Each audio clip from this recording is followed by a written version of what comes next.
What's going on, everyone? In today's episode, we're going to talk about two things you can do a whole lot less of in the garden and still get better results. Let's go.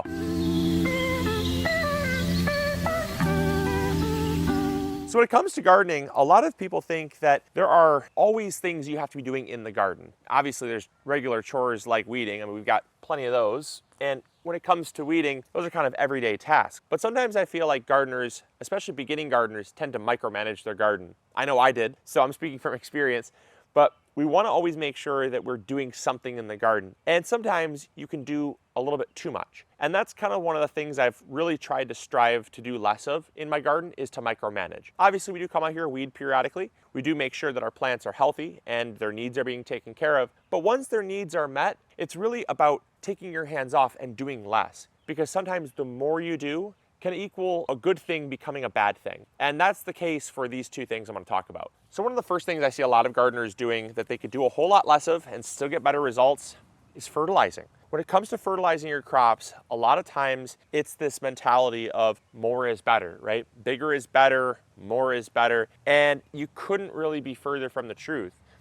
A lot of things, I mean, tomatoes, peppers, beans, most crops in your garden, the more you fertilize them, the healthier they're going to be, but that actually has a counter effect on how much fruit they actually will produce. You see, a very healthy tomato is not encouraged to produce flowers because it focuses more on growing. And so you're gonna overall end up with a very healthy green plant that will look amazing, but won't actually produce anything. And so the overall objective of a garden is to produce food, not just have beautiful plants. Same thing with something like beans.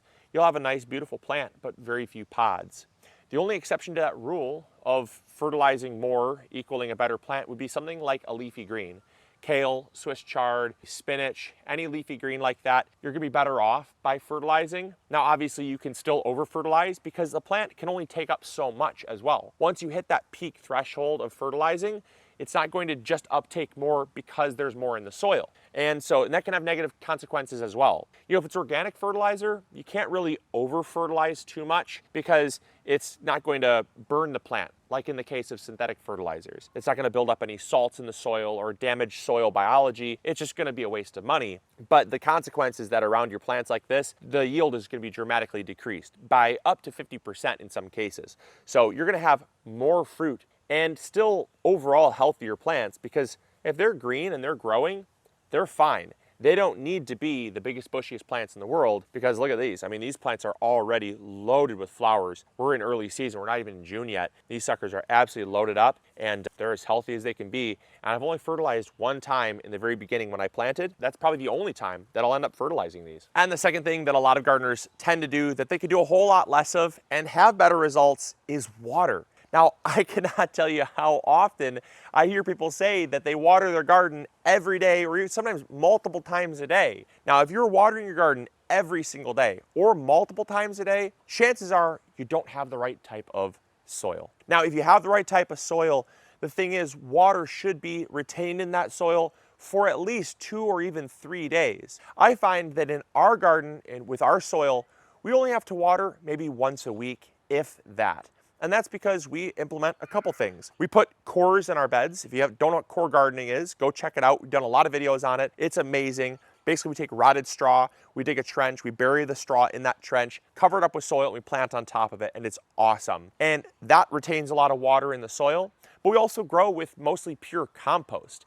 And because of that, compost has a lot of rich organic material called humus, and that helps to hold on to water in the soil as well. So when it comes to having things like humus in your soil, it gives you what's called porosity.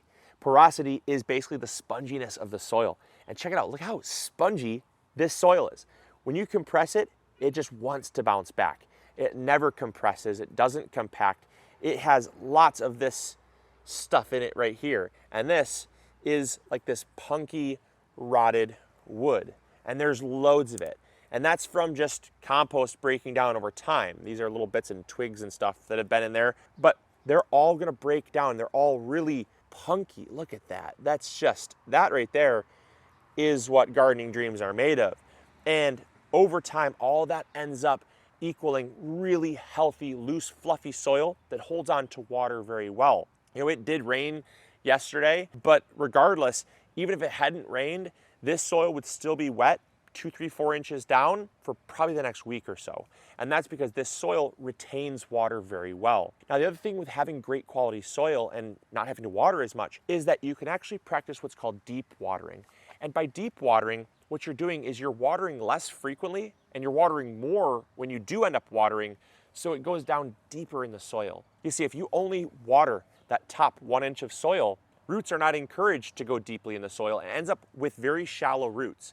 And the very shallow roots are more likely to blow over in the wind. The plant is less anchored in the soil, but it also is not encouraged to go find nutrients deeper down in the soil. And obviously nutrients equal a healthier plant, which would result in you having to fertilize less as well, like the first point we just talked about. But also, when you have deeper roots, they're going to be more drought resistant, equaling less water, because the drier the soil is, it's typically higher in the soil column. So the deeper you go, the more water is found because there's less access to sunlight and wind, temperature, and things like that. So there's a lot of benefits that can be had from just watering less. And sometimes it's just that we want to take care of our plants. We want to micromanage our plants so that they grow as good as they can grow.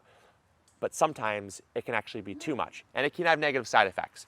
So water your plants less, fertilize them less, and as long as they're not showing signs of stress, don't go in and try to micromanage things as much. You'll probably have better results. So I hope you guys enjoyed. I hope you all learned something new. If you did, make sure to hit the big green thumbs up, and we'll catch you all on the next episode. As always, this is Luke from the MIgardener channel, reminding you to grow bigger. Take care. Bye. Hey, thank you so much for watching today's video. I really appreciate it. If you enjoyed, consider checking this one out. You'll probably enjoy it just as much. I want to thank you so much for your viewership, because without it, this channel would not be as amazing as it is. If you haven't subscribed yet, it's free. Consider doing that. We upload every Monday, Wednesday, and Friday, rain or shine. And if you need any garden tools, supplies, or seeds, check out MIgardener.com. We got you covered. See you guys in the garden. Bye.